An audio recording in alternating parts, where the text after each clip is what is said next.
Bonjour à tous, bienvenue sur ma chaîne YouTube. Alors aujourd'hui je fais cette vidéo pour revenir sur mon expérience de la mission que j'ai effectuée donc du 6 au 15 mars en Pologne et en Ukraine pour venir en aide aux réfugiés ukrainiens de la guerre. Donc je voulais simplement faire cette vidéo pour vous faire un petit débriefing, pour revenir un peu sur cette expérience merveilleuse que le Seigneur m'a permis de vivre là-bas. Alors pour faire simple, je suis donc parti le dimanche très tôt, il y avait à peu près 15 heures de route, donc c'est vrai que c'est assez long. J'ai pris ma voiture, j'ai pas voyagé trop chargé parce que je préférais y aller léger, j'avais pas forcément beaucoup de place, je préférais acheter les choses sur place, donc je suis allé le dimanche. Je suis arrivé d'abord dans un premier hôtel, donc à Cracovie, qui est à peu près à 2 ou 3 heures de la frontière avec l'Ukraine. Là-bas, à partir du lundi, donc j'ai changé d'hôtel parce que le premier était pas très bon. Voilà, il y avait un autre hôtel à Cracovie, donc je prends celui-ci. La journée, donc, je vais acheter aussi des provisions, du matériel, de premiers secours, des couvertures, de la nourriture, des produits de première nécessité pour les réfugiés. En tout cas aussi, j'aimerais remercier tous celles et ceux qui ont fait des dons, des offrandes, ceux qui ont semé pour cette œuvre, parce que c'est grâce à vous que cela a été rendu possible. Parce que au moment T, lorsque j'ai pris vraiment la décision d'aller là-bas, lorsque j'ai vraiment senti l'appel du Seigneur dans mon cœur à me rendre sur place, je n'avais pas forcément les moyens de faire ce voyage, ni de vraiment venir en aide aux réfugiés, mais c'est grâce à vos dons, grâce à votre soutien financier, grâce à vos prières, que tout cela a pu être possible. Et je pense que pour ceux qui me suivent sur mes différents réseaux sociaux, vous avez pu voir en tout cas beaucoup de photos ou de vidéos. Alors donc le lundi, je prends cet hôtel et je me dis je vais aller donc acheter les provisions pour les réfugiés parce que j'y allais un peu par la foi. Je savais pas trop, j'avais vu déjà des missionnaires sur place, mais j'avais essayé de les contacter sans grand succès parce qu'ils étaient très occupés, ils n'avaient pas pu vraiment me répondre. Donc je suis parti un peu par la foi et donc en sortant de l'hôtel, dans la réception en fait, j'entends la voix donc de l'évangéliste Ben Fitzgerald qui est donc le leader du ministère Awakening Europe, qui était déjà sur place. C'est eux qui ont eu l'initiative, 1 ou 2 jours après le début de la guerre, d'aller sur place pour aider les réfugiés, pour annoncer l'évangile, pour les soutenir, pour prier pour eux. Et donc je le rencontre avec des membres de son équipe dans la réception de l'hôtel. Et je savais vraiment que Dieu allait faire les choses de cette manière. Je le sentais dans mon cœur déjà d'avance. Et ça s'est fait exactement de la manière dont le Seigneur me l'avait montré, que j'allais les rencontrer, je sais pas où, je savais pas trop où ni comment, mais que j'allais les rencontrer et pouvoir me connecter avec eux. Donc j'ai pu me connecter avec eux, j'ai fait des achats donc pour les réfugiés, et donc dès le lendemain en fait, ils m'ont pris avec eux, donc on était dans des maisons, dans des Airbnb que le ministère avait loué. On avait plusieurs qui étaient répartis avec différentes équipes. Une équipe dans une maison qui allait à la frontière, une autre équipe dans une autre maison qui allait évangéliser dans les gares et les trains, une autre équipe donc dans une autre maison encore qui allait au camp de réfugiés, donc les aider, les évangéliser, leur apporter des évangiles, prier pour eux, etc. Donc j'ai été pris dans cette maison du camp de réfugiés, qui était donc dans une ville à une vingtaine de minutes de la frontière avec l'Ukraine. Je suis parti là-bas. Alors la nuit, lorsque je suis parti pour rejoindre cette maison, il y a eu une tempête de neige vraiment violente, puisque là-bas c'est bien pire que ce qu'on a ici en France, en tout cas en Normandie. Et donc j'ai été pris au piège dans la neige, ma voiture ne partait plus. Mais pas un seul moment je n'ai paniqué ou j'ai eu peur ou quoi. Je savais que le Seigneur était vraiment avec moi. Et j'ai réussi à garer ma voiture sur un côté et j'ai attendu, j'ai envoyé des messages et une équipe a pu venir me récupérer. Donc tout s'est vraiment bien passé, malgré qu'il y a eu comme ça des imprévus, des péripéties en quelque sorte. À chaque fois, le Seigneur nous en tire et il nous garde vraiment lorsque c'est lui qui nous envoie, lorsque Jésus est avec nous, lorsque le Saint-Esprit est avec nous. Vraiment, rien ne va nous arriver, et même s'il y a des péripéties, des choses un peu, des moments de danger, etc. Le Seigneur nous sort toujours de là parce que nous avons foi, parce que nous avons confiance en lui. Ça me fait penser un peu à lorsque l'apôtre Paul raconte tout ça, un peu sa vie, son ministère, les épreuves qu'il a eues. On voit les choses terribles qu'il a traversées et pourtant le Seigneur l'en a délivré à chaque fois. Et c'est très inspirant, c'est motivant et on se rappelle ces passages de la parole lorsqu'on est nous-mêmes en mission et se dire voilà, même s'il y a des moments difficiles, des épreuves, bah, le Seigneur est avec nous et il permettra que nous puissions aller annoncer l'évangile et faire le ministère. Donc les 2-3 premiers jours, j'étais au camp de réfugiés où on allait en fait, c'était un centre commercial qui avait été transformé en, en centre d'accueil avec des lits de camp, il y avait énormément de monde, des centaines et des centaines de réfugiés. Il restait qu'un jour ou deux maximum dedans, la plupart ils partaient très vite pour différents pays d'Europe, certains restaient en Pologne, beaucoup allaient en Allemagne, certains allaient aussi en France, d'autres allaient en Espagne. Donc il y avait beaucoup de volontaires de différents pays qui venaient et qui proposaient des transports pour acheminer les réfugiés vers les pays européens. Donc ceux que j'ai le plus vus sur place, c'était des Français. Il y en avait vraiment un bon nombre qui proposaient d'emmener des Ukrainiens, des réfugiés, en tout cas en France. Donc il faut savoir aussi que la plupart des réfugiés sont des femmes et des enfants parce que la plupart des hommes, en fait, déjà, ils n'ont pas le droit forcément de quitter le territoire, ceux qui sont en âge de se battre, et ils sont quasiment tous restés sur le front. Et donc ce qu'on a fait aussi là-bas au camp de réfugiés, outre le fait d'annoncer l'évangile aux gens, de vraiment prier pour eux, leur apporter vraiment un message de consolation et d'amour de la part du Seigneur. Et c'était très fort parce qu'on a vu énormément de gens être très touchés, pleurer vraiment, sentir la paix du Seigneur, accepter d'ouvrir leur cœur au Seigneur. Et ça a été vraiment des moments extraordinaires. Il y avait beaucoup d'enfants aussi, on a essayé de s'occuper d'eux, de les occuper, de leur apporter des jeux, etc. Et là-bas, en tout cas, une fois sur place, la plupart en tout cas de ce que j'avais comme ressources, via les dons, les offrandes en tout cas, j'ai pu mettre en commun avec donc le ministère Awakening Europe parce qu'ils avaient des gros moyens, parce qu'ils avaient loué des vannes, ils avaient des remorques. Donc j'ai mis en commun moi ce que j'avais parce que de base je comptais partir et juste voilà essayer d'aller tout seul un peu, faire des distributions ou donner, faire comme je pouvais. Mais vu que j'étais connecté avec eux et qu'ils avaient vraiment une grosse structure, eh bien j'ai mis en commun avec eux moi ce que j'avais acheté pour les réfugiés et l'argent même qui restait, j'ai redonné encore au ministère même quand je suis parti. Donc ce qu'il faut savoir, c'est que là-bas sur place, il y avait malheureusement du trafic d'humains. Il y avait des personnes qui essayaient d'emmener des réfugiés en Europe, mais c'était faux. Ils se faisaient passer pour des volontaires, mais ce n'en était pas. Et ils les emmenaient dans des lieux bizarres, on ne sait pas trop pourquoi. Donc on a lutté contre ça. Il y a des filles, en tout cas des sœurs du ministère, qui ont réussi même à démasquer certaines personnes mal intentionnées, à les dénoncer à la police. Certains ont été arrêtés parce que c'est une réalité. Il y a des milliers de femmes et d'enfants qui fuient l'Ukraine. Donc il y a des gens malheureusement très mal intentionnés qui sautent sur l'opportunité pour faire le mal. Et donc en étant là sur place, on a vraiment essayé de lutter contre ça, de faire de la prévention.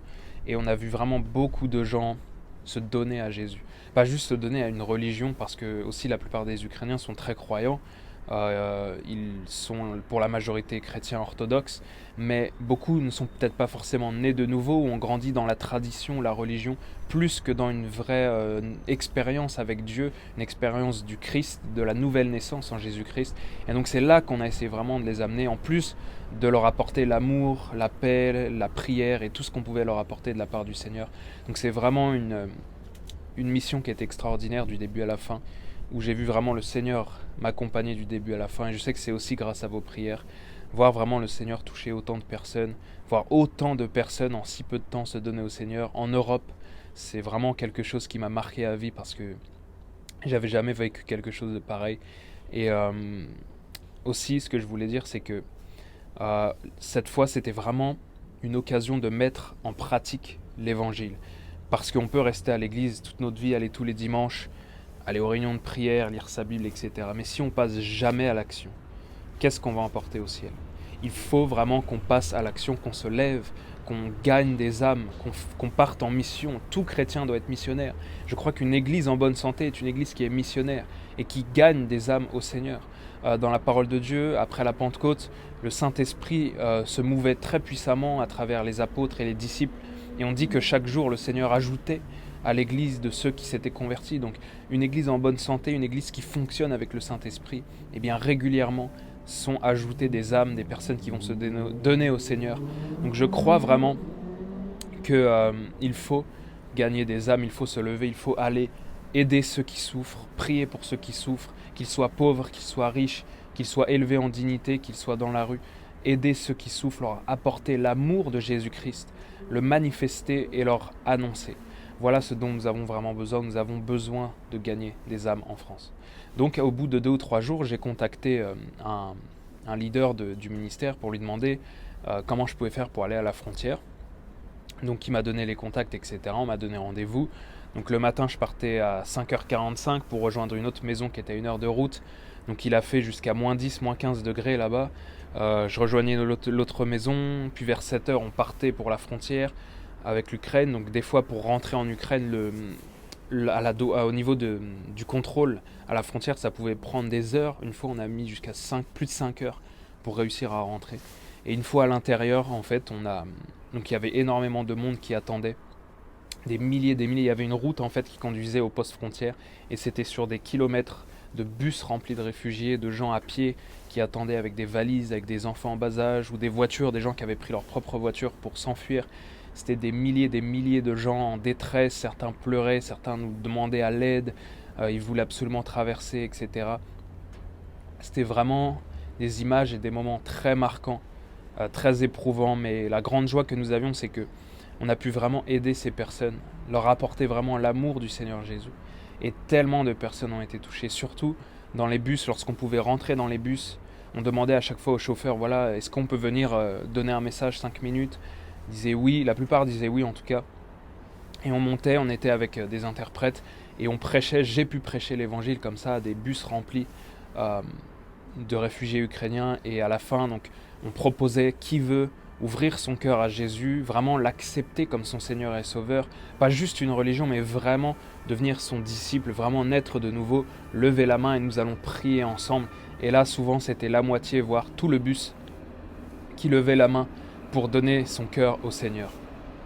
Donc c'était des moments extraordinaires. Je me rappelle que lorsque je commençais mes messages, je leur disais que ma famille était issue, en tout cas moi-même je descendais d'immigrés ukrainiens. Mon arrière-grand-père et mon arrière-grand-mère sont venus d'Ukraine en France. Et donc lorsque je leur disais ça au début de mon message, je voyais leurs yeux qui s'ouvraient et les têtes se tournaient vers moi et leur intérêt se manifestait. Et là je pouvais vraiment leur apporter le message de l'évangile de Jésus-Christ. Et après prier pour eux, on a vu des gens vraiment être très touchés par le message de l'évangile.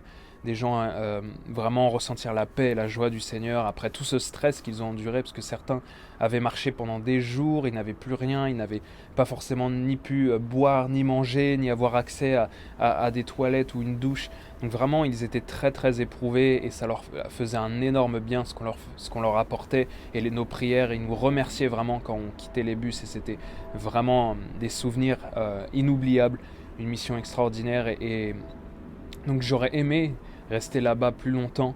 J'aurais aimé vraiment pouvoir passer encore du temps là-bas à prêcher l'évangile, à aider les réfugiés parce qu'il continue d'y avoir énormément de personnes qui fuient parce que les combats font rage et je vous exhorte vraiment à la prière pour la nation ukrainienne.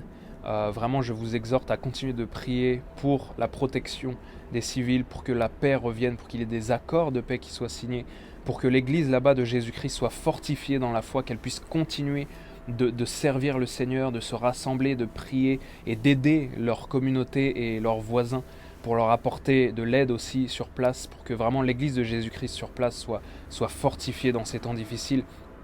Donc continuez vraiment de prier. Et en tout cas, une chose qui m'a vraiment motivé avant d'y aller, c'était que je me disais, mais Seigneur, voilà, ma famille est venue d'Ukraine, de cette région même où on était rentré au niveau de la frontière, donc la région qui est autour de la ville de Lviv. Et je me disais, Seigneur, mes frères et sœurs périssent, mon peuple périt, et moi je suis là tranquillement dans mon confort, j'ai mon canapé, mon petit appartement, tout va bien ici, pendant que souffrent et ont besoin. Et vraiment, j'ai senti un tel désir d'y aller, et j'ai vu la main du Seigneur du début à la fin. Et donc je me réjouis aujourd'hui, même si j'ai été triste de partir, que beaucoup de missionnaires en tout cas sont encore sur place, même si en fait lorsque certains partaient, il y en avait d'autres qui arrivaient de différents pays. Beaucoup d'Américains étaient là, beaucoup d'Ukrainiens et de Russes installés aux États-Unis ou qui ont leurs parents qui ont émigré là-bas aux États-Unis sont venus pour aider. Certains avaient même de la famille en Ukraine, donc c'est comme si Dieu avait un peu sollicité un peu tous ces missionnaires d'origine ou descendants d'Ukraine pour revenir là-bas et aider. Je me souviens lorsqu'un jour on est passé à la frontière, on est allé un peu à l'intérieur des terres pour aller vers une frontière qui était plus au nord, un poste frontière qui était plus au nord, et on est passé par une ville et le lendemain les Russes l'ont bombardé. Donc on était dans un pays où c'était vraiment la guerre, où on pouvait sentir que voilà, il n'y a plus vraiment de règles. On passait des routes où il y avait des checkpoints avec des militaires ukrainiens qui avaient leur kalachnikov, etc. À un moment, on a pu s'arrêter, on a prié pour des soldats. Il y en a un qui a donné sa vie au Seigneur. On a pu leur donner des Bibles. C'était vraiment extraordinaire de pouvoir rentrer vraiment dans le pays et voir la population, leur parler, prier pour eux. Et donc, lorsqu'on y était, en tout cas, même si c'était la guerre, même si c'était dangereux dans une certaine mesure, eh bien, on ne sentait vraiment aucune peur, on se sentait vraiment protégé, vraiment entouré du Saint-Esprit, que le Seigneur était vraiment avec nous. Et pas une seule fois on a vraiment paniqué ou eu peur. Donc bien sûr on a agi avec sagesse, avec discrétion, on a fait ça avec intelligence, on n'a pas fait n'importe quoi, mais vraiment je me réjouis en tout cas que beaucoup de missionnaires sont toujours sur place et chaque jour vont annoncer l'évangile et apporter de l'aide. Je me rappelle le soir, lorsqu'il commençait à faire nuit, il commençait à faire vraiment très froid. C'est là qu'on se mettait à distribuer des boissons chaudes et plein de couvertures. On était là, couvertures, des couvertures, des couvertures. Vu que c'était essentiellement des femmes et des enfants, beaucoup d'enfants en bas âge. Il y avait une femme qui était arrivée qui avait passé la frontière, qui était arrivée au camp de réfugiés. Elle avait eu son enfant 5 jours avant, donc c'était vraiment difficile. C'est une situation qui est vraiment vraiment difficile. Pourquoi il faut continuer de prier sans relâche. Et j'aimerais en tout cas, avant de finir cette vidéo, remercier encore une fois tous celles et ceux qui m'ont soutenu dans cette œuvre missionnaire, que ce soit par des dons financiers ou par des prières. Vraiment, si tout cela a été rendu possible, c'est grâce à vous. Si tout s'est bien passé, si cette mission a été aussi réussie, c'est aussi parce que j'ai été porté par vos prières. Donc je remercie chacun d'entre vous. Je remercie mon père spirituel, l'apôtre Daniel Vindini, son ministère Salut pour le Monde, qui m'a soutenu là-bas. Je remercie aussi mon frère, le prophète Emrix Roca, ministère La Voix Prophétique, qui m'a soutenu aussi, qui a financé l'achat de Nouveaux Testaments en ukrainien, que j'ai pu aussi donner là-bas, qui ont pu être distribués. Et tous celles et ceux et tous les autres qui ont semé, je sais que le Seigneur a vraiment touché vos cœurs pour cette mission et je vous en remercie. Je crois vraiment que votre bénédiction en tout cas découlera de tout ce que vous avez pu semer dans cette œuvre. Et plus tard, je crois que lorsque le conflit sera terminé, et je l'espère au plus vite, j'aimerais pouvoir y retourner. Pourquoi pas acheter même un petit véhicule, un petit fourgon, une petite camionnette d'occasion, même si c'est un véhicule qui est en fin de vie ou quoi, c'est pas grave, mais acheter une petite camionnette, quelque chose pour pouvoir la remplir, faire une collecte de vêtements, de médicaments, de produits de première nécessité et pouvoir y retourner une fois que la guerre sera finie pour vraiment venir en aide à toutes ces populations qui ont vécu la guerre, certains qui sont encore là, prisonniers de villes en état de siège, où tout est détruit, où il n'y a plus rien à manger. J'ai entendu que certains commençaient déjà à manger leurs animaux de compagnie, donc c'est très grave, il n'y a vraiment plus rien dans certaines villes. Donc dès que ça se termine, j'ai pour projet de pouvoir y retourner, de prendre cette petite camionnette, de la remplir de produits de première nécessité et d'y aller. Donc je reviendrai vers vous pour vous solliciter lorsque la guerre sera finie et que je mettrai en place ce projet et cette collecte. Et voilà, vraiment je vous remercie et je vous encourage à continuer de prier, d'intercéder. Si vous avez des questions par rapport à la mission, n'hésitez pas à m'écrire en commentaire ou par mail, le mail qui sera dans la description. Continuez de prier vraiment et si vous souhaitez aussi vous rendre sur place peut-être pour servir, pour partir aussi en mission, eh bien n'hésitez pas aussi à m'envoyer un mail que je puisse vous donner les contacts et les coordonnées si vous voulez vous y rendre. Voilà, c'était un plaisir d'avoir pu vous partager ce témoignage, ce débriefing rapide. Il s'est passé énormément de choses, je peux pas vraiment revenir en détail sur absolument tout parce que ça prendrait beaucoup trop de temps. Donc j'ai essayé de faire simple, j'ai essayé de faire vite. Mais voilà, c'était vraiment une mission extraordinaire, un plaisir pour moi, vraiment une joie immense de revenir à annoncer l'évangile sur la terre un peu de mes ancêtres, de là où vient toute ma famille, et voir toutes ces âmes et tous ces cœurs se tourner vers le Seigneur et être touchés par le soutien, par l'aide qu'on leur apporte, c'est vraiment extraordinaire et je crois que le Seigneur va faire des grandes choses en Ukraine et en Europe, que ce n'est que le début de quelque chose de grand. Je crois que le Seigneur s'apprête à visiter vraiment l'Europe, à visiter vraiment notre continent et notre nation de France, mais je crois aussi que le Seigneur va faire de grandes choses en Ukraine, là où le péché a abondé. Je crois que la grâce va surabonder en abondance. Amen. Que Dieu vous bénisse et on se dit à très bientôt.